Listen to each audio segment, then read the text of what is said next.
It seems like there's this new maliciousness almost, where in this case they gave the purse, they gave what the robbers wanted, and they were still shot.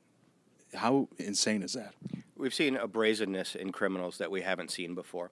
I think it's a couple of things. I think it's criminals no longer fear being arrested because they know in the criminal justice system there aren't going to be outcomes that put them in jail.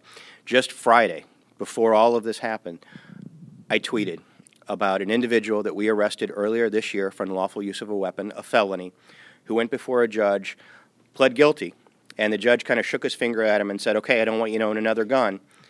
What happened just a couple months later? We arrested him for an armed robbery with a gun.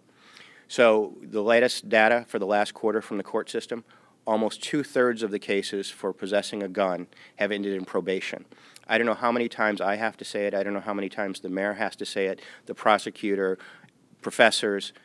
The criminal justice system in St. Louis is not a deterrent for crime because criminals know they continually get probation and go out on the street and reoffend.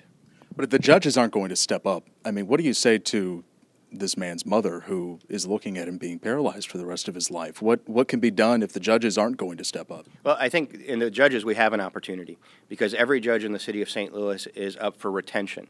And we have to start looking at the records of those judges and then identify the ones that are giving us outcomes that keep us safe. So you're going to call them out? I think we absolutely have to. I called out Judge Neal earlier in the month for a case. I tweeted, and there was a case in CaseNet from Judge Omer. I think we have to continually have these conversations. I get being a judge is a difficult job where you have to balance. We're not talking about guilt and innocence. We're talking about people that have pled guilty or been found guilty by trial. And when they're found guilty or plead guilty, there has to be a consequence. Probation is not a consequence that keeps us safe. Is there any kind of a trend or a pattern here? Obviously, this is not the first one we've heard about in the past few days where someone did what the thief was asking them to do and then they got shot anyway. Is this happening more often? Do we know why it might be happening? What's the mindset? I think there's a brazenness that we talked about just a minute ago. So this morning I talked to the FBI, the Mission Save Task Force, Strike Against Violence Early, to make this a priority, to go back and look at robberies that have happened over the last month or so to see if there are patterns. So it's a priority with the FBI task force. It's a priority with our detectives to see if we can identify that. In this particular case, where the gentleman was shot and is paralyzed, there were no video cameras in the area to catch anything. We have a good description, but it's somewhat generic. African-American male, 5'2", 5'3", stocky build with long dreadlocks. So that's really where we're starting from. That's what we have to go on. But we're going back and looking at other cases to see if there are similarities, if we can piece something together. But it shows a callousness, a brazenness that we haven't seen before. Were there other people around besides the people involved in the robbery? It was just there were people moving around, but these two individuals were targeted. The car pulled up. The suspect got out of the car very quickly, announced the robbery. After the items were taken from the female, they turned around to run, and the bad guy shot them. We can't. It's unacceptable. We have to make sure we find out who this person is. We have to make sure we put him in front of a judge, and we have to make sure that the judge puts this person in jail for a very long time. Is there any kind of advice you could give to people? I think people have long thought, all right, at least if I cooperate with the criminal, give them what they want, I'll be okay. That doesn't seem to be the case. Well, I think be smart. So park in a well-lit lot. Don't walk in ones and twos. Walk in large groups. Know where your car is. And going into the baseball playoffs, you're going to see additional officers downtown. We're increasing our uniform presence downtown. We do it every October, but this year we're going to do it with a purpose to make sure that we don't see a repeat of this type of violence. Do you think that the stadium has become a particular target? No, I think wherever there are people. So where people are, criminals come. If there are no people, there are no people to prey on. That's why we know visibility, hotspot policing, going to those areas where we've seen crimes, targeting individuals, hot people. We're going to continue our strategies because we always have to, any crime is too much, one crime is too many, but we've really been progressing. In the last 10 years, crime is down almost 50% in the city of St. Louis. I want to get rid of that other 50%, but we're moving in the right direction, and we're going to continue doing the things that we know reduce crime. You've said in the past that generally, if you're not in a gang or selling drugs, you generally don't have anything to worry about. Has that changed? Should people be generally afraid of being randomly targeted? I think people have to be smart. And so I think there's a chance that crimes occur, whether you're in St. Louis, in Chicago, in Washington, D.C., of being victimized. But if you're smart about it, your chances are significantly reduced. I don't see this as changing that at all. Is there anything being, I'm sorry, Michael. Is there anything being done in other cities? I know that everybody's having the same problem. Is there anything innovative being done in other cities that maybe could be brought here? So a couple of things. So the first one is the NOVA project, the No Violence Alliance, which is being tried in Kansas City to focus on violence. We are bringing some of those ideas here. In August, the mayor and I sat with chiefs and prosecutors from Washington, D.C., from New York City, from Atlanta, from a variety of cities around the country that are experiencing the same thing. And next week, we're going to be sitting with the Attorney General talking about what can be done to focus on these crimes. So there are many cities that are seeing increases in violence. The availability of guns, high-capacity magazines and assault rifles, the number of shell casings that are left at a scene, where it used to be 1 or 2 or 3, now is 10 and 20 and 30. The willingness of people to use guns to solve conflict at unprecedented levels. It used to be you just go behind the school and have a fist fight. Now we see each other, we taunt each other on social media, we taunt each other on Facebook, and then we meet with our guns and we start shooting each other. And that wasn't the case in this situation. It was fans leaving a Cardinals game. To his question about what are being done in other cities and what's going on in other cities. So absolutely right, not this, but to Paul's question, that's exactly what we're seeing not only in St. Louis but in other cities around the country. That's the Missouri Attorney General, I assume you were talking about. No, the U.S. Attorney. The U.S. Attorney? Yeah. U.S. Attorney or U.S. Attorney General? The new Attorney General for the United States of America. Okay. We're meeting with her next week Here or? in Washington, D.C. Chief, before we jump to the mayor, I'm just listening. I want to ask you, I heard you blaming the times that we live in and the availability of guns and the judges, but what about Sam Dotson? I mean, when you look at this and say, what the hell happened? Somebody got shot, they could be paralyzed for life, going to the ball game with their mother. Where were your officers at that time?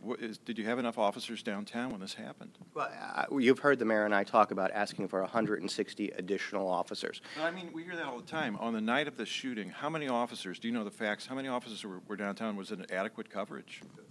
There was a crime that occurred. So this is what a chief struggles with and worries about all the time. I never want anybody in our city to be victimized. So the officers that are assigned to the district were there.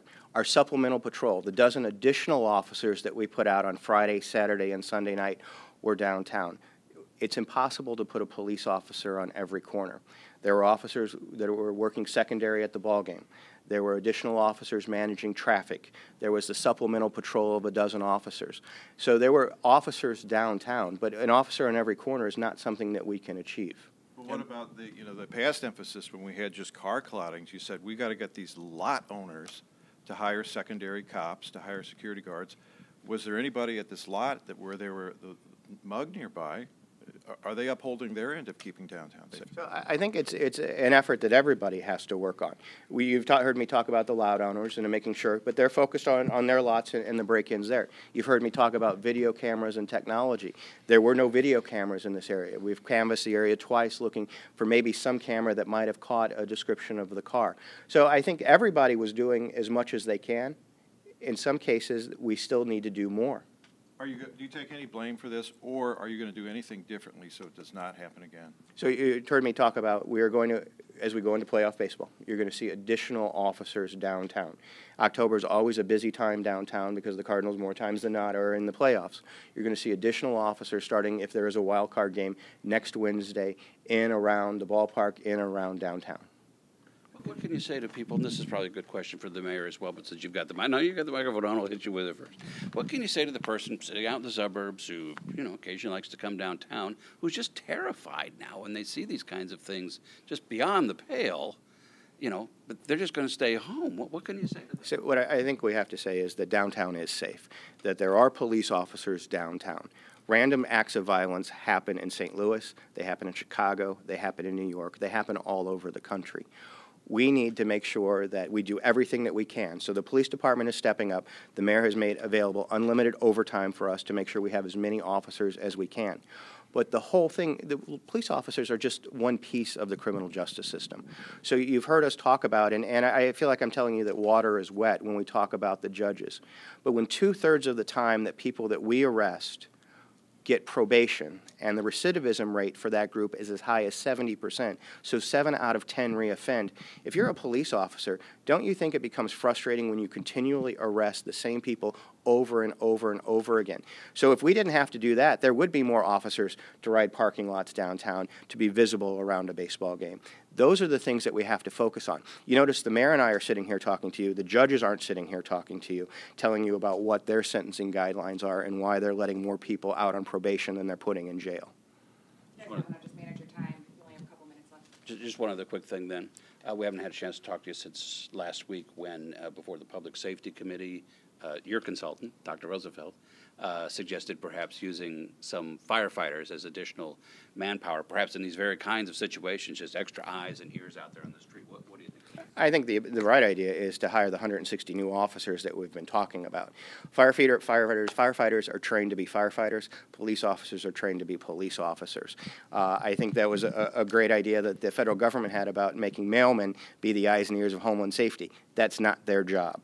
Firefighters keep people safe. They respond to fires. Police officers keep people safe. They respond to crimes. Let's hire the number of police officers that we need. You upset that the Board of Aldermen hasn't taken any action to hire more police? I mean, does that infuriate you? Oh, absolutely it does. Because, again, when we talk about crime and they want to talk about a comprehensive strategy, we have hotspot policing, focused deterrence, hot people policing, but we need more officers. And that seems to fall on deaf ears there. We have to have more police officers. When I joined the department 20 years ago, almost 1,600 police officers. Now we have about 1,300. It was great as crime has been going down. We're making cuts all through city government. I understand it. But now if crime's going to go up, we have to be nimble enough to be able to make the focus on public safety and add police officers quickly. All right, Mr. Mayor, you fought long and hard to get local control of this police department. And look what's happening. We've got somebody going to a Cardinal game, and they're getting shot, maybe paralyzed for life. Are you happy with the police department under local control? The police department is doing an outstanding job. They're doing their job. They're making arrests. And they are, if you're blaming the police on the crime, then you got it backwards. They're out there every day. Wait a minute, what about the idea that when you come downtown, it's the holy of holies, it's the economic engine of the region, and you yourself have argued we need these football stadiums, we need these stadiums. You can't go to a stadium with your mother for her birthday without getting shot down. You're suggesting that it's the police's fault. Shouldn't they have been there? Shouldn't they have beefed up? The police were out on the street. They were within 2 blocks of this particular incident. We cannot have a police officer on every block at every time on every day. And what they did is they're doing their job. They are arresting people. They are putting them in the system. But it's not just about the police. They're doing their job, and I've also authorized unlimited overtime. We're also working on trying to get resources for more police to help support the work that they're doing, because they need more police. They're working overtime. They're working hard, and the frustrating part is that once they make the arrests, they put them in the system, and they're right back out on the street. So blame the judges. What about the chief? Does Chief Sam Dotson still have your full confidence? We have one of the very best chiefs in the United States of America. I know that for a fact. He is a professional. He knows his job. He works in partnership with the University of Missouri St. Louis and with other chiefs throughout the country to find the best practices to do the job. What I'm telling you is our police are doing the job. They need help. They need more personnel. And one of the reasons why I authorized more overtime, unlimited overtime, plus we're trying to get them resources to add more police officers to help them with what they're doing.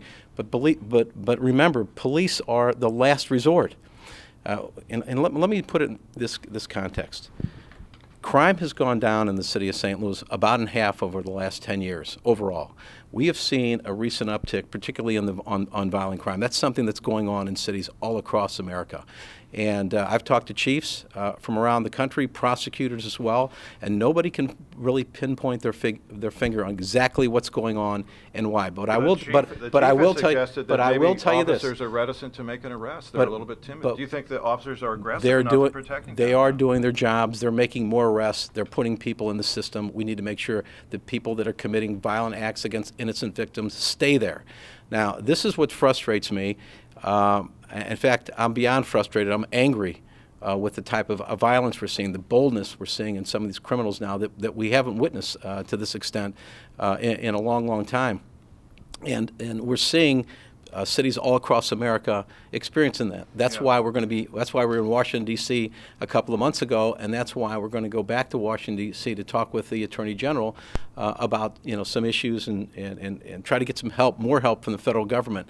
We are getting some more. Looks like some cops money. Not enough, I don't think. But let me also put this in better perspective. We have seen a tremendous drop in crime now over the past 10 years in the city of St. Louis. And we are doing all the same things we were doing before. We're doing more. We're even doing better in terms of providing programs and opportunities to try to help make sure people don't live a life of crime, whether it's reentry programs, whether it's education, job training, a lot of other things we're working on, and yet we're still seeing the numbers go up. So it's very, very frustrating. Right, well, so having question. said that, You're making speeches. Hold no, on. but having said that, what but let me about the finish. idea of downtown? You have bodyguards all the time. When was the last time, do you think it would help if you were to walk from a Cardinal game to a parking spot to get a feel for, does downtown feel safe in your skin when you don't have a bodyguard with you? Yes, it does. I've worked in downtown for. I mean, when was the last time you walked around downtown without police protection? I do it. At night, after a Cardinal game? I have. This is ridiculous. Kevin, this is ridiculous. Here's what I've done. I have worked in downtown for 45 years. I'm just getting at, do you think you're in touch? Is what I'm getting at. Absolutely. I've worked in I live in the city. My family's in the city. I am the mayor of the city. I walk a lot around a lot of places in our city by myself. I don't have security with me at all time. When I'm on my personal time, I don't have security. And I do have one person with me when I am using it for business. But I've worked downtown for 45 years. I worked downtown in the 90s when violent crime was double what it is now in the city of St. Louis. So no, I am well in tuned. And personally, first, I take a very personal interest in this, of course. My family lives in the city of St. Louis. I am the mayor of the city of St. Louis. I take personal responsibility for virtually every issue that comes up that is important to the people I represent. And this is one of the most important ones. And this is what I will tell you. We need help. The police department needs help. We need more police officers. I've got a board bill before the Board of Aldermen that would will help us add more police officers to the city of St. Louis, and we need the Board of Aldermen to pass it. We have talked about having a gun court so that somebody gets arrested with a gun in the city of St. Louis, they get real consequences, not a slap on the hand and get put back on the street. We're working with the state to try to find out if we can do something so that the city of St. Louis can be treated differently than outstate Missouri. We have our own issues, and Kansas City has its own issues. Inner cities with guns, with neighborhoods that are just swarming with guns, we have a different challenge than what they do in the outstate. So what we'd like to do is get our own authority to enact common sense gun laws that keeps guns out of violent criminals, guns from the hands of violent criminals, and also protects Second Amendment rights for those who are responsible. So, there's nobody that's more frustrated than I am. In fact, as I said, I'm more than frustrated. It angers me. Nothing weighs on me more than this. We spend more time, more effort, more money, and not only enforcing the law, which is the last resort, but also trying to do everything we can to make St. Louis a better place for where we can have more opportunities for more people so they don't have to choose a life of crime and they can choose a life that will help them support their family. So I will tell you this right now, we are not done here, okay? We are going to be tireless in our efforts to get more cops, tireless in our efforts to get real consequences for people that use guns against people, victims in our city. And we're going to work hard as well to make sure that we at least have a say, the people of St. Louis have a say on what the gun laws should be in the city of St. Louis. Well said. Thank you, Mayor. My pleasure.